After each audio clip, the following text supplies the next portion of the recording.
Well, we're moving on to day 4 of the Cheltenham Festival 2023. In association with Bet365, this is your form scan preview for irisracing.com. I'm joined by Emma Nagle and Ed Quigley. Now, Ed, I want to start with you as well, just talking a bit off air. Perhaps the first couple of days haven't gone so well for you. So thinking about day 4 and punters, how do they kind of keep their minds in check, I guess, and not get too carried away with either doing well in the first couple of days or doing poorly in the first couple of days, as might be the case for you? Probably drink lots of water instead of something else when you're placing your bets. That's probably the first bit of advice. But no, in all seriousness, yeah, it's a marathon, not a sprint, and Gold Cup day as ever. Lots of exciting opportunities, lots of great horses on show. The Gold Cup itself, well, the field's really stood up, hasn't it? We've got a nice sized field here. 13. I was always worried when there were 13 at the 6-day stage whether it would cut up into a smaller field, but they've all stood their ground. I just think it's fantastic. The handicaps as well, and that would be the thing I would say in the handicaps. Don't be afraid to back more than one horse and back them each way, especially with the concessions available. 6-7 places. Some of those competitive races, you've definitely got the odds stacked in your favour, as our colleague Stephen Harris would always allude to. So yeah, really looking forward to it. The fingers crossed we can smash one out of the park, but it should be a stunning day of racing at Prestbury Park. Yeah, and Emma, for you as well, any particular race you're looking forward to, maybe outside of the Gold Cup? Well, obviously the Gold Cup's a big one, but the Juvenile Hurdle I think is very, very good. Interesting to see Patrick on Blood Destiny. I'm sure we'll talk about it in a bit, but yeah, I think that's an interesting race. And the Fox Hunters, although it's not a big kind of betting affair, it's always kind of fun to watch, I suppose. Yeah, absolutely. All right, well, that leads us on nicely then to the first race. So it is the JCB Triumph Hurdle. And Emma, I might as well start with you, that jockey booking as well. Does it put you off Blood Destiny then, or how are you looking at it now? Yeah, it's kind of hard to read it, really.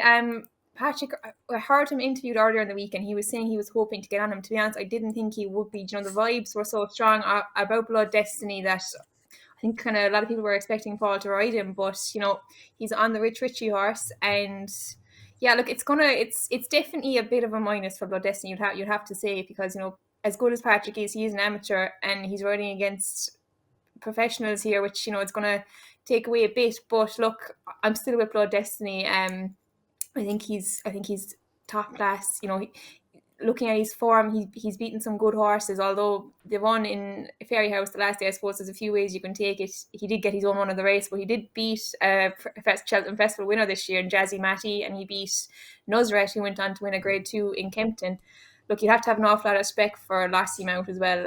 Look, she's probably been the standout one all year for Willie Mullins, kind of the flag bearer, but she looked beatable the last day. I know she was unlucky in defeat, but yeah, I think the potential is there for Blood Destiny to be kind of anything, and they seem pretty keen on them in Willie Mullins's, and the vibes were right yesterday with Imperi Pass, so I'm going to stick with the vibes again today with Blood Destiny.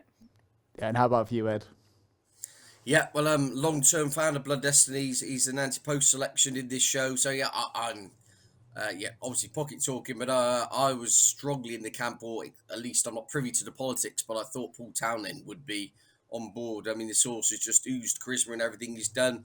Maybe there's a bit of the Paul Townend wanting revenge, wanted a bit of redemption for the Dublin Racing Festival farce, for one of, put that in inverted commas if you see what I'm saying, with Lossiemouth, where obviously it all went west, and maybe he feels he's got a point to prove to get that individual back in the winners' enclosure. But I just like the upside to Blood Destiny. Not had to break sweat so far. But if you take the collateral form in the strictest sense, it looks pretty hot with some of those horses beaten a long way behind, including Nuzret. Of course, came over and won the Adonis. So all in all, I'm a Blood Destiny fan. Lossiemouth, I am surprised. I thought Paul Townend would be on Blood Destiny. The ground is going to be key by the Friday.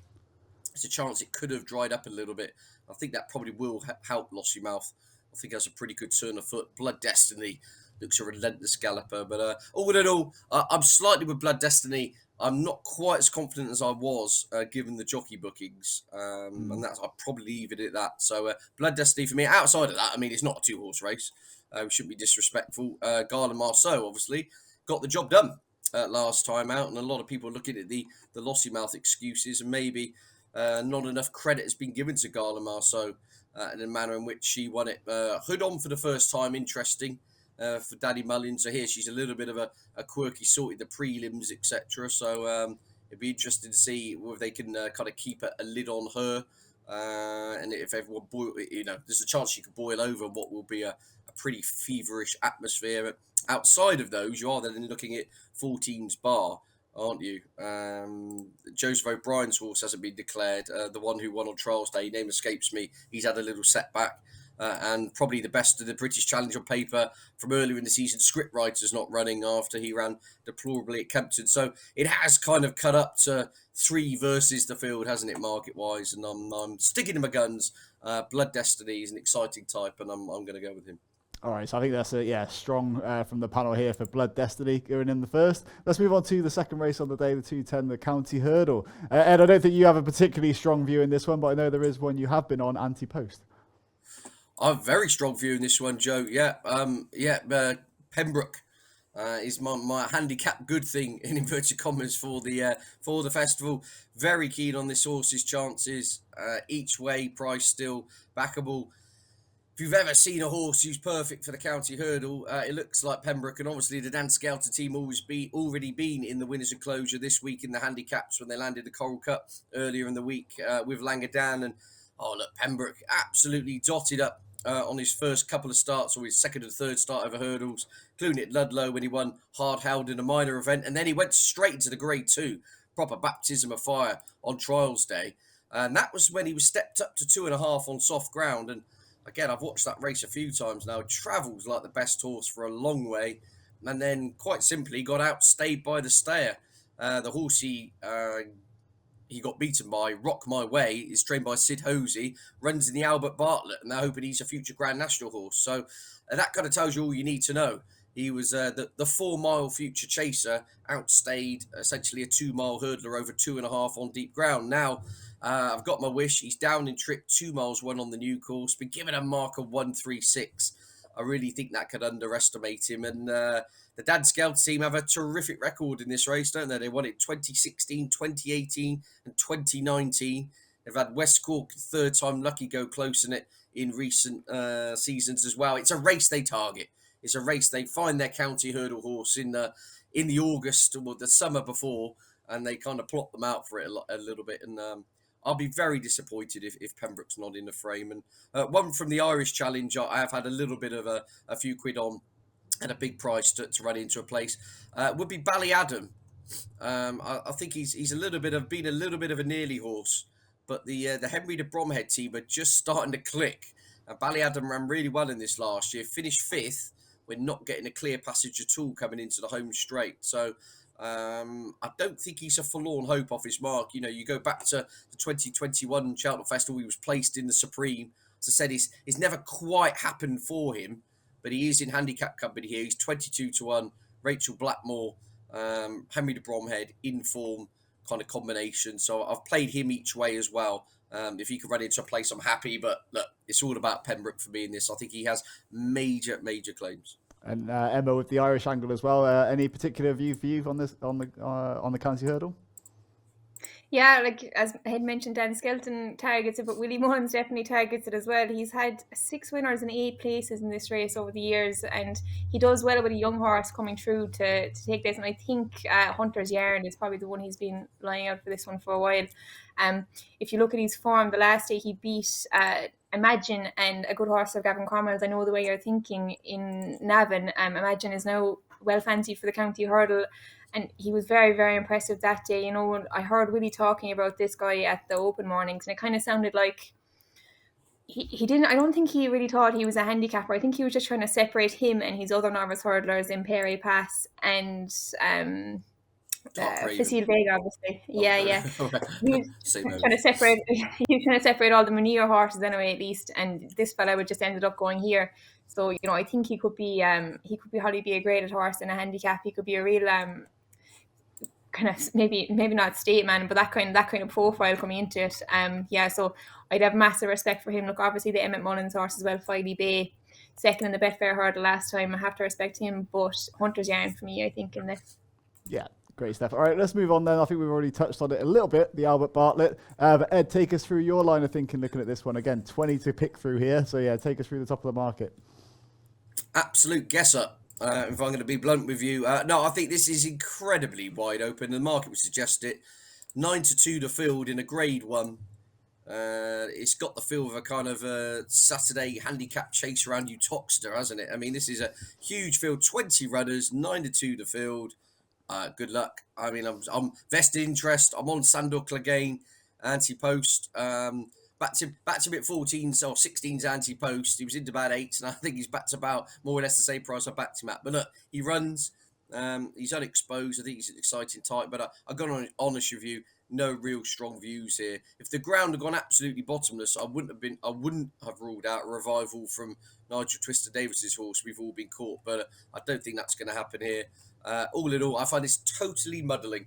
So I'm going to leave it to Emma to find us the strong selection in this one. I know, Emma. I want to start with Corbett's Cross, of course, bought by JP. So he sees a lot in this horse. Yeah, would he take your fancy here? Yeah, Corbett's Cross is my major fancy here. That's him. We saw him down in Eugene's early in the year, and he hasn't stopped winning since, in fairness. Look, I think he must just be absolutely flying at home, the fact that they even came here. I didn't think they'd come, to be perfectly honest, because, he only ran, was it 2 or 3 weeks ago in Nice, and he got quite a hard race that day when he beat the Gordon Elliott horse, found at 50. But I think he just showed his class over the 2 miles that day, real versatility. And what I always thought that he was, I suppose, before that race was a 3 mile loved soft ground kind of horse, but he's probably got more. I just have to think he's got more class than most of the others in this race. So I think he'd be really, really hard to beat, if that race didn't take too much of an effect on him. But, Emmett Mullins, very, very shrewd trainer. I don't think he'd be sending him here if he wasn't 100% ready, out of he wasn't 100% recovered, I suppose, from that race is the way to put it. So yeah, look, he's my major fancy. But when you look down through it, it is an open race. Like 3 Car Bragg as well. Like the rain coming was going to suit him to the ground. Very, very highly thought of horse in Gordon Elliott's yard. Dower Stair, so he's not going to stop galloping. Kind of one that I fancied at a bigger price all along with Shambally Kid for Willie Mullins as well. Keep Dower Stair. He's again not going to stop galloping. It just kind of suits this race. He won a bumper last year for Richard O'Brien, and he was bought by Willie subsequently. Maybe a bit disappointing first time out in Limerick, but the form of his race in Navan is looking very, very strong now. He beat Monty Starr that day, and Danny Mullins booked up on him. I think he'd have a big shout. Yeah, look, one more horse I'll mention, Seabank Bistro, actually one that Vincent put up on the anti-post show last week. The more I look at him, the more I start to fancy him, to be honest. It could be a Patrick Mullins double coming up early on in the day. He wasn't too far behind Corbett's Cross when they met at Limerick. He was 4th of the champion bumper last year, so 25-1 for him looks a massive price as well. Lovely stuff. Well, I think, Emma, we might be losing you in the sunlight, but maybe that's a good sign. The sun's coming, the shine on your bets. But let's move on to the big one. I think, Ed, you're going to kick us off looking at the Gold Cup, and I think we kind of alluded to it earlier. I mean, what a stacked lineup this is. Yeah, sun always shines on the righteous. That's what they say, isn't it? But yeah, indeed. Fantastic race, isn't it? Really looking forward to it. Obviously, the market rolls around Galopin Des Champs, pretty much has done very little wrong. We're kind of going over platitudes and preview nights here. But look, he proved to a large extent that he did stay 3 miles. So he hit the line very strongly last time out. I mean, the stopwatch gurus, the timepiece celebrities do say it was a relatively steadily run 3 miles. 3 1/4 here is going to pose a totally different question, isn't it, of Galopin Des Champs? But he looks the class act. It's hard to kind of boot him out of the frame. It's just, it's all about price, Joe. To be honest with you, it's all about price. And, I think a few bookmakers are starting to dangle the carrot a little bit here. He was into as short as 5-4. He's nudging 2-1 now. If he goes north of that price, we'll have to start looking to get him on side. So, no, I'm at the time of recording on Thursday, the English have had a rotten week in many quarters. But Brave Man's Game, I do think, sentiment and motion aside, on format, does have very, very solid chance here. Obviously, back-to-back wins, 14-length winner in the King George, where had Venetia's horse well beaten at the time, and he answered a lot of questions there in regards to stamina. Brave Man's Game, in the sense that everyone thought, 3 miles soft ground, he'll fold like a pack of cards. And watch that King George back; he was trapped wide. Long Press was jumping across him the whole way. I think he's probably run 3 miles 3 furlongs round Kempton, and yet he wasn't stopping at the end. I think he's rock solid each way. I really do. I think travelling into the race, there'd be nothing going as well as him 2 out. Look, it could be totally the case that he runs on fumes when he comes up the hill. But I do think Brave Man's Game is a really solid player.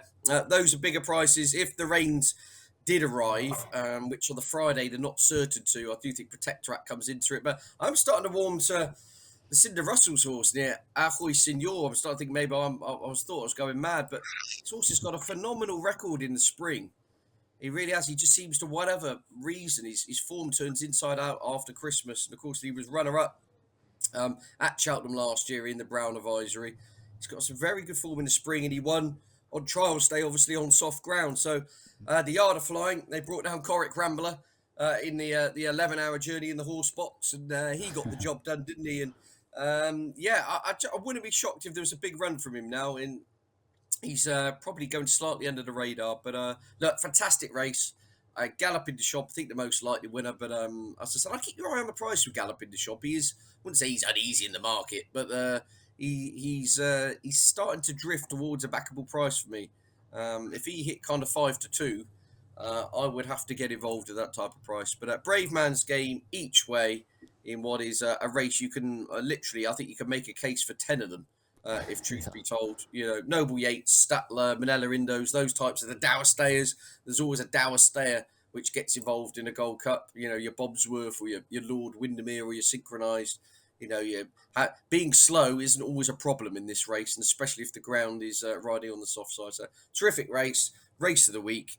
Expect Galopin Des Champs to win, but nearly 4 times the price. I'm going to go with Brave Man's Game each way. Lovely stuff. And Emma, for you as well, I mean, how much does the ground really affect maybe your line of thinking, or is it kind of going as expected for you? It's kind of been throwing me a bit. I thought it'd be a bit softer on the first day, and it was a bit softer than I thought yesterday. So look, it's probably not going to be too bad, I'd say. Just going with what they're saying. Cheltenham drains quite quickly, so I don't think there's going to be anything in the field massively inconvenienced by the ground, except for Hewitt. I wouldn't be surprised if he didn't even run, to be honest. I think Shark said he wouldn't run if it was soft, so probably my first anti-post bet wasn't really relying on it too much anyway, to be fair, but he mightn't even show up, but the rest of them should be absolutely fine. Look, it's a brilliant race. Like, looking through the field, there's 2 Gold Cup winners, Grand National winner, the top novice coming up, Galopin Des Champs, so it's wide open. Obviously King George winner as well, Brave Man's Game. So many of them you can make a case for, but Galopin Des Champs for me is just the best horse in the race. I don't think the ground will disadvantage him too much, but it will kind of test his stamina even more so than what's going to happen already. I wouldn't be overly worried about it. He is short is the only thing. He's 15 to 8 there at the moment, but if he did drift out, he'd be a backable price, I think.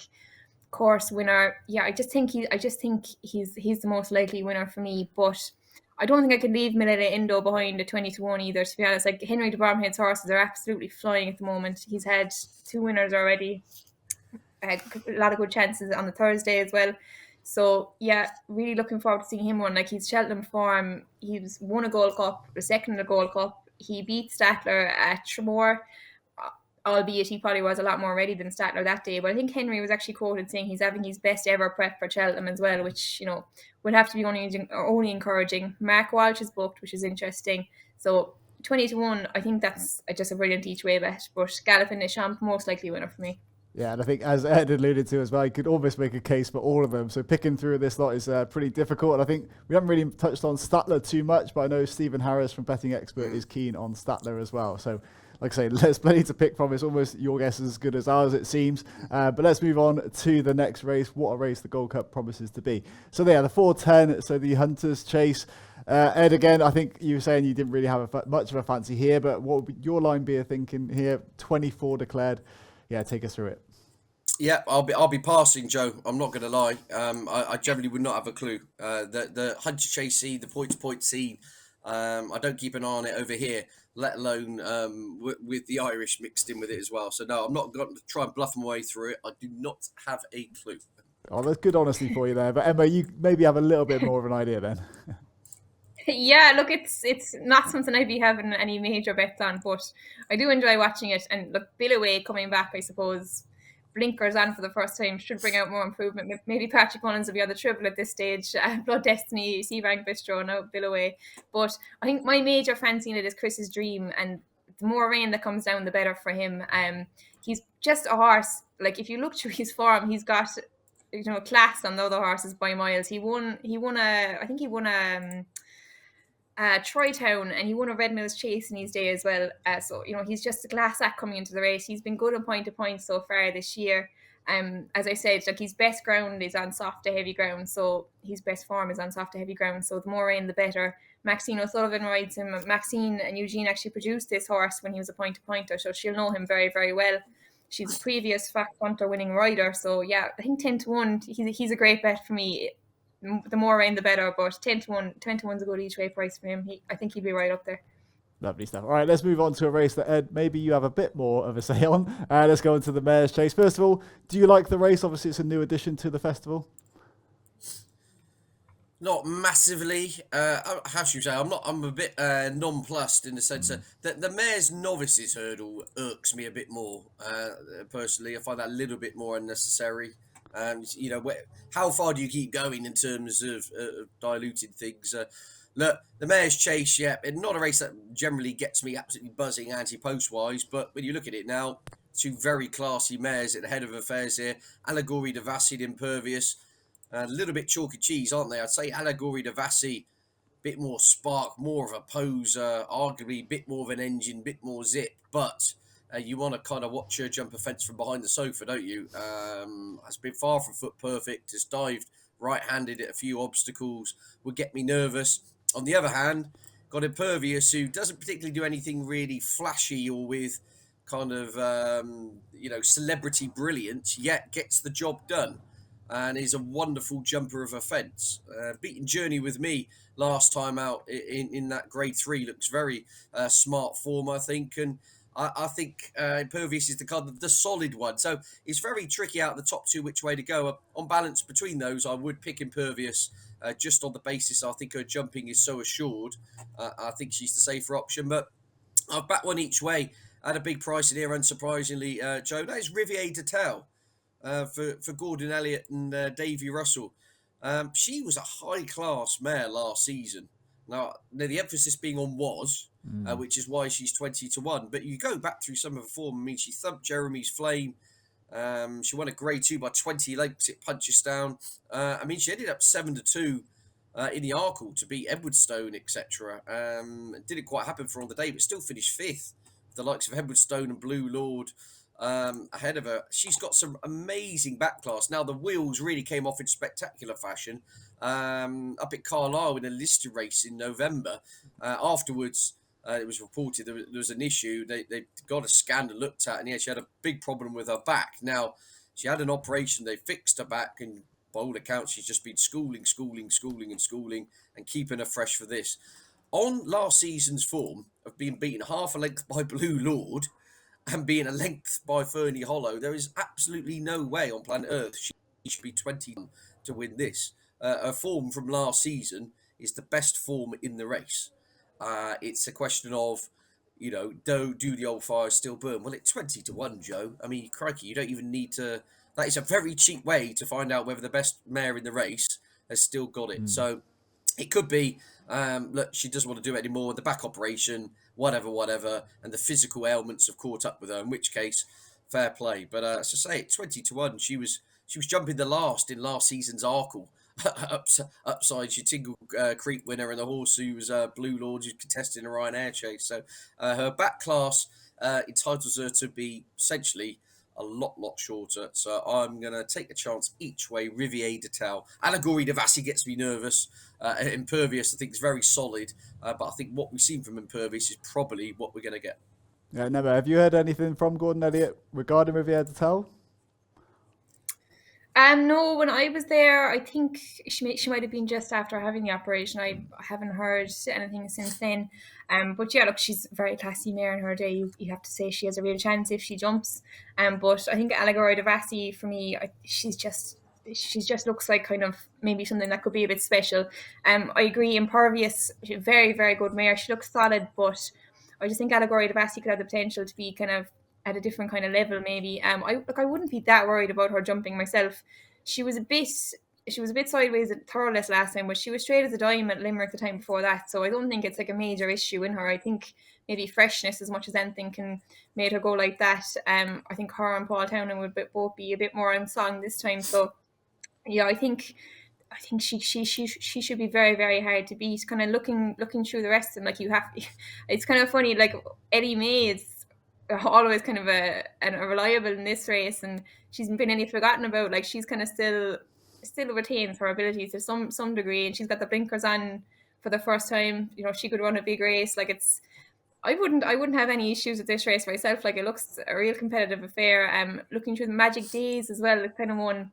Like she actually has quite similar form lines too. Impervious. She beat Dino Blue last time out, which was I suppose franked a bit. So Dino Blue was second yesterday, but probably a bit of a doubtful stayer. She raced quite keenly, but 11-1. If she could stay out the trip, she wouldn't be too far away. But I think Allegory Devassi is probably the one for me here. She just looks like she could be something special. All right, yeah, so strong view for the favourite and a potential outside bet from Ed. Let's move on then to the final race of the Cheltenham Festival, potentially the lucky last for some, if people are struggling at this point. Maybe, got some work to do to recover from 28-7 races beforehand. But anyway, Ed, let's take us through your line of thinking here for the 5:30.